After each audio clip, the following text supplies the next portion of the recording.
ఓం శ్రీ సాయినాథాయ నమః. శ్రీ సాయి సచ్చరిత్రము 4వ అధ్యాయము. భగవద్గీత 4వ అధ్యాయమున 7-8 శ్లోకములందు శ్రీకృష్ణ పరమాత్ముడు ఇట్లు సెలవిచ్చి ఉన్నారు. ధర్మము నశించినప్పుడు, అధర్మము వృద్ధి పొందినప్పుడు నేను అవతరించెదను.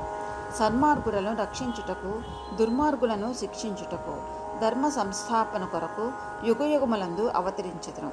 ఇది భగవంతుని కర్తవ్య కర్మ. భగవంతుని ప్రతినిధులకు యోగులు, సన్యాసులు అవసరము వచ్చినప్పుడల్లా అవతరించి ఆ కర్తవ్యంను నిర్వర్తించెదరు.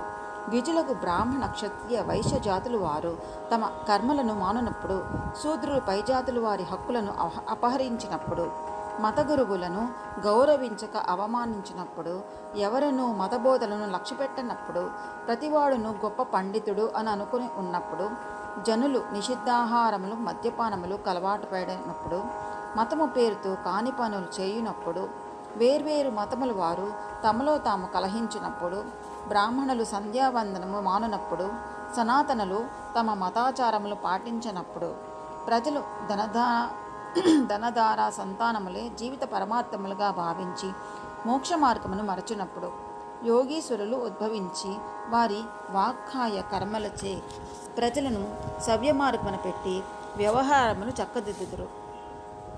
వారు దీపస్తంభముల వలె సహాయపడి మనము నడవవలసిన సన్మార్గమును, సత్ప్రవర్తనను నిర్దేశించెదరు. ఈ విధముగానే నివృత్తి, జ్ఞానదేవు, ముక్తాబాయి, నామదేవు, జానాబాయి, గోర, గోణాయి, ఏకనాథుడు, తుకారాము, నరహరి, నర్సీబాయి, సజనకసాయి, సావంతమాలి, రామదాసు మొదలుగా గల యోగులను, తదితరులను వేర్వేరు సమయములందు ఉద్భవించి మనకు సవ్యమైన మార్గమును చూపిరి. అట్లే సాయిబాబా కూడా సకాలమందు షిరిడీ చేరిరి. పవిత్ర షిరిడీ క్షేత్రము అహ్మద్నగర్ జిల్లాలోని గోదావరి నదీ ప్రాంతములు చాలా పుణ్యతమములు. ఏలైనా అచ్చట అనేక యోగులు ఉద్భవించిరి, నివసించిరి. అట్టి వారిలో ముఖ్యులు శ్రీ జ్ఞానేశ్వర్ మహారాజ్. షిరిడీ గ్రామము అహ్మద్నగర్ జిల్లాలోని కోపర్గాం తాలూకాకు చెందినది. కోపర్గాం వద్ద గోదావరి దాటి షిరిడీకి పోవలను. నది దాటి 3 కోసలు పోయినచో నీమ్గాం వచ్చును. అచ్చటికి షిరిడీ కనిపించును. కృష్ణా తీరమందు గల గాణుగాపురము, నరసింహవాడి, ఔదుంబర్ మొదలుగా గల పుణ్యక్షేత్రముల వలె షిరిడీ కూడా గొప్పగా పేరుగాంచినది. పండరీపురమునకు సమీపము గల మంగళవేఢయందు భక్తుడుగు దామాజీ, సజ్జన ఘన మందుప సమర్థరామదాసు, నర్సోబాచి వాడియందు శ్రీ నరసింహ సరస్వతీ స్వామివార్లు వర్ధిల్లినట్లే శ్రీ సాయినాథుడు షిరిడీలో వర్ధిల్లి దానిని పవిత్రమునర్చెను. సాయిబాబా రూపురేఖలు. సాయిబాబా వలననే షిరిడీ ప్రాముఖ్యము వహించినది. సాయిబాబా ఎట్టి వ్యక్తియో పరిశీలింతుము. వారు కష్టతరమైన సంసారమును జయించినవారు. శాంతియే వారి భూషణము. వారు జ్ఞానమూర్తులు, వైష్ణవ భక్తుల వారికి ఇల్లు వంటివారు. ఉదార స్వభావులు, సారములోని సారాంశము వంటివారు. నశించు వస్తువులందు అభిమానము లేనివారు. ఎల్లప్పుడూ ఆత్మ సాక్షాత్కారమందే మునిగియుండెడివారు. భూలోకమందు గాని స్వర్గలోకమందు గాని వస్తువులందు అభిమానము లేనివారు. వారి అంతరంగము అద్దము వలె స్వచ్ఛమైనది. వారి వాక్కుల నుండి అమృతము స్రవించుచుండెను. గొప్పవారు, బీదవారు వారికి సమానమే. వారు మానవమానాలను లెక్కించువారు కాదు. అందరికీ వారు ప్రభు. అందరితో కలిసిమెలిసి ఉండడివారు. ఆటలు గాంచడివారు, పాటలను వినుచుండడివారు. కానీ సమాధి స్థితి నుండి మరలువారు కారు. ఎల్లప్పుడూ అల్లా నామము ఉచ్చరించడివారు. ప్రపంచమంతా మేలుకొలినప్పుడు వారు యోగ నిద్రయందు ఉండేవారు. లోకము నిద్రించినప్పుడు వారు మెలకుతో ఉండేవారు. వారి అంతరంగము లోతైన సముద్రం వలె ప్రశాంతము. వారి ఆశ్రమము, వారి చర్యలు ఇదమిద్దముగా నిశ్చయించుటకు వీలు కానివి. ఒకచోటనే కూర్చుండి ఉండనప్పటికీ ప్రపంచమందు జరుగు సంగతులన్నీ వారికి తెలియను. వారి దర్బారు ఘనమైనది. నిత్యము 100 కొలది కథలు చెప్పినప్పటికీ మౌనము తప్పిడివారు కారు. ఎల్లప్పుడూ మసీదు గోడకు ఆనుకుని నిలుచునేవారు. లేదా ఉదయము, మధ్యాహ్నము, సాయంత్రము లెండి తోటవైపు గాని చావడి వైపు గాని పచాలు చేయుచుండడివారు. ఎల్లప్పుడూ ఆత్మ ధ్యానమునందే మునిగి ఉండడివారు. సిద్ధ పురుషుడైనప్పటికీ సాధకుని వలె నటించువారు. అణకువ, నమ్రత కలిగి అహంకారము లేక అందరినీ ఆనందింపజేయువారు. అట్టి వారి సాయిబాబా షిరిడీ నేల వారి పాదస్పర్శచే గొప్ప ప్రాముఖ్యం పొందినది. జ్ఞానేశ్వర్ మహారాజ్ ఆళందిని వృద్ధి చేసినట్లు, ఏకనాథుడు పైతానును వృద్ధి చేసినట్లు శ్రీ సాయిబాబా షిరిడీని వృద్ధి చేసిను. షిరిడీలోని గడ్డి రాళ్ళు పుణ్యము చేసుకొన్నవి.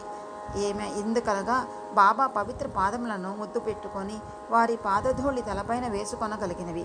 షిరిడీ మా వంటి భక్తులకు పండరీపురము, జగన్నాథము, ద్వారక, కాశీ, రామేశ్వరము, బదరీ, కేదార్, నాసిక్, త్రయంబకేశ్వర్, ఉజ్జయిని, మహాబళేశ్వరము, గోకర్ణము వంటిదైనది. షిరిడీ సాయిబాబా స్పర్శయే మాకు వేద పారాయణ తంత్రము. అది మాకు సంసార బంధములను సన్నగిలి చేసి ఆత్మ సాక్షాత్కారమును సులభ సాధ్యము చేయును. సాయి దర్శనమే మాకు యోగ సాధనముగా ఉండెను. వారితో సంభాషణ మా పాపములను తొలగించుచుండెను. త్రివేణి ప్రయాగల స్నానఫలము వారి పాదసేవ వలనే కలుగుచుండెడిది. వారి పాదోదకము మా కోరికలను నశింపజేయుచుండెడిది. వారి ఆజ్ఞ మాకు వేదవాక్కుగా ఉండెడిది. వారి ఊది ప్రసాదము మమ్ము పావనం చేయుచుండెను. వారు మా పాలిట శ్రీకృష్ణుడిగా, శ్రీరాముడుగా ఉండి ఉపశమనము కలుగజేయుచుండిరి. వారు మాకు పరబ్రహ్మ స్వరూపమే. వారు ద్వంద్వాతీతులు. నిరుత్సాహం కానీ ఉల్లాసము కానీ ఎరుగరు. వారు ఎల్లప్పుడూ సచ్చిదానంద స్వరూపులుగా ఉండేవారు. షిరిడీ వారి కేంద్రమైనను వారి లీలలు పంజాబు, కలకత్తా, ఉత్తర హిందూస్థానము, గుజరాతు, దక్కను, కన్నడ దేశములలో చూపుచుండిరి. ఇట్లు వారి కీర్తి దూరదేశములకు వ్యాపించగా భక్తులు అన్ని దేశముల నుండి షిరిడీ చేరి వారిని దర్శించి వారి ఆశీర్వాదమును పొందుచుండిరి. వారి దర్శనం మాత్రముననే భక్తులు మనముల వెంటనే శాంతి వహించుచుండెడివి. పండరీపురమందు విఠల్, రకుమాయిలను దర్శించినచో భక్తులకు కలిగడి ఆనందము షిరిడీలో దొరుకుచుండెడిది. ఇది అతిశయోక్తి కాదు. ఈ విషయమును గూర్చి భక్తుడొకడు చెప్పినది గమనింపుడు. గౌలీబువ అభిప్రాయము. 95 సంవత్సరముల వయస్సు గల గౌలీబువ అను వృద్ధ భక్తుడు ఒకడు పండరీ యాత్ర ప్రతి సంవత్సరము చేయువాడు. 8 మాసములు పండరీపురమందు, మిగతా 4 మాసములు ఆషాఢము మొదలు కార్తీకము వరకు, అనగా జూలై నుండి నవంబర్ వరకు గంగానది ఒడ్డుననే ఉండడివారు. సామాను మోయుటకొక గాడిదకు తోడుగా ఒక శిష్యుని తీసుకుని పోవాడు.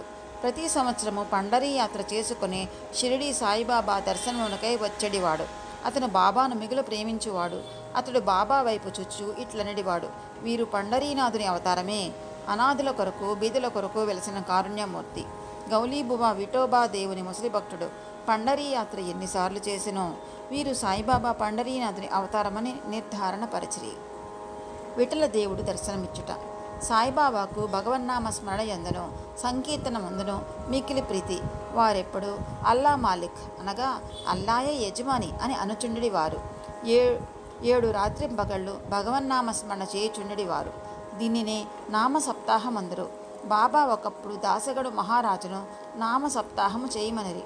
సప్తాహము ముగియనాడు విఠల్ దర్శనము కలుగునని వాగ్దానం ఇచ్చినచో నామ సప్తాహమును సలిపెదనని దాసగడు జవాబిచ్చెను. బాబా తన గుండెపై చెయ్యి వేసి తప్పనిసరిగా దర్శనమిచ్చును. కానీ భక్తుడు భక్తి ప్రేమలతో ఉండవలెను.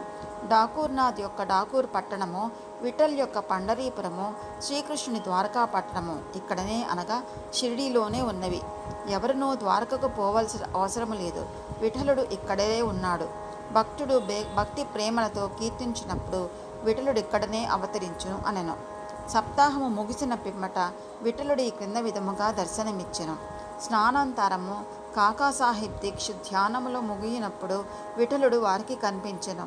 కాకా మధ్యాహ్న హారతి కొరకు బాబా వద్దకు పోగా తేట తెల్లముగా కాకాను బాబా ఇట్లడిగెను: విఠల్ పాటిల్ వచ్చినాడా? నీవు వానిని చూచితావా? వాడు మిక్కిలి పారబోతు. వానిని దృఢముగా పట్టుకొనము. ఏమాత్రము అజాగ్రత్తగా నన్ను తప్పించుకొని పారిపోవను. ఇది ఉదయము జరిగెను. మధ్యాహ్నం ఎవడో పటములు నమ్మువాడు 25-30 విఠోబా చిత్రపటములను అమ్మకమునకు తెచ్చెను. ఆ పటము సరిగ్గా కాకాసాహెబ్ ధ్యానములో చూచిన దృశ్యంలో పోలియుండెను. దీనిని చూచి బాబా మాటలు జ్ఞాపకము తెచ్చుకొని కాకాసాహెబ్ ఆశ్చర్యానందంలో మునిగెను. విఠోబా పటం ఒకటి కొని పూజా మందిరంలో ఉంచుకొనెను. భగవంతరావు క్షీరసాగర్ని కథ.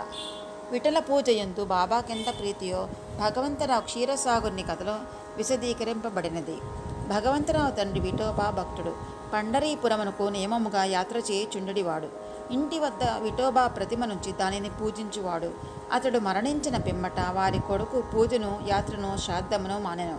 భగవంతరావు షిరిడీ వచ్చినప్పుడు బాబా వాని తండ్రిని జప్తికి తెచ్చుకొని, వీని తండ్రి నా స్నేహితుడు కానీ వీడు ఇచ్చటకు ఈడ్చుకొని వచ్చితిని. వీడు నైవేద్యం ఎన్నడూ పెట్టలేదు, కావున నన్నును బిడ్డలని కూడా ఆకలితో మార్చినాడు. అందుచేత వీని ఇక్కడకు తెచ్చితిని. వీడు చేయనిది తప్పని బోధించి చివాట్లు పెట్టి తిరిగి పూజ ప్రారంభించినట్లు చేసేదను అని అన్నది. ప్రయాగ క్షేత్రంలో దాసగణ స్నానము. గంగానది యమునా నది కలిగి చోటకు ప్రయాగ అని పేరు. ఇందులో స్నానం ఆచరించిన ప్రతివానికి గొప్ప పుణ్యము ప్రాప్తించునని హిందువుల నమ్మకం. అందుచేతనే వేల కొలది భక్తులు అప్పుడచ్చటికి పోయి స్నానం ఆడుతురు. దాసగను కూడా ప్రయాగ పోయి అచ్చట సంగమంలో స్నానం చేయవలనని మనస్సును దల్చెను. బాబా వద్దకేగి అనుమతించమనెను. అందుకు బాబా ఇట్లా జవాబిచ్చెను: అంత దూరము పోవలసిన అవసరమే లేదు, మన ప్రయాగ ఇచ్చటనే కలదు. నా మాటలు విశ్వసింపుము. ఇట్లా అనునంతలో ఆశ్చర్యము అన్నిటికంటే ఆశ్చర్యకరమైన వింత జరిగినది. దాసగను మహారాజ్ బాబా పాదముల పడే శిరస్సు నుంచి వెంటనే బాబా 2 పాదముల బొటన వేళ్ల నుండి గంగా యమున జలములు కాలువలాగా పారెను. ఈ చమత్కారమును చూచి దాసగను ఆశ్చర్యచకితుడయ్యడం, భక్త్యావేశాలతో మైమరిచాడు. కన్నులు ఆనందాశ్రులతో నిండాయి. అతని హృదయంలో ఉప్పొంగిన కవితావేశం శ్రీ సాయి లీలాగాన రూపంలో పెళ్ళుకుబుకింది. బాబా అయోని సంభవుడు షిరిడీ మొట్టమొదటి ప్రవేశించుట.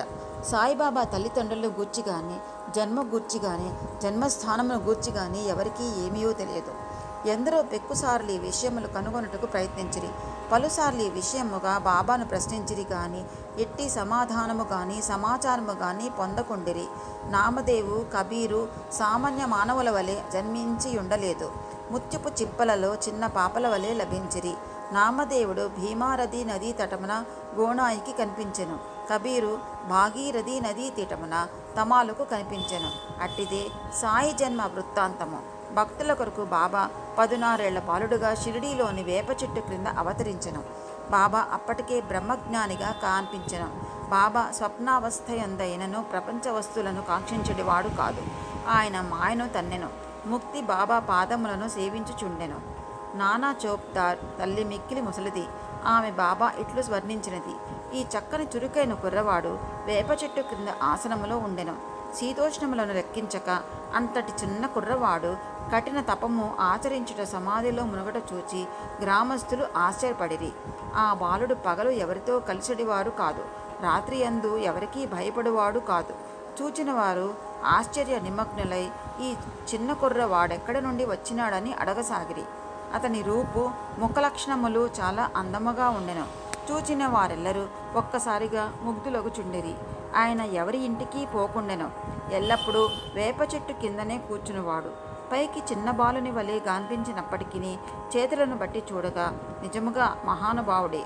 నిర్వ్యామోహము రూపుదాల్చిన అతని గూర్చి ఎవరికి ఏమి తెలియకుండెను.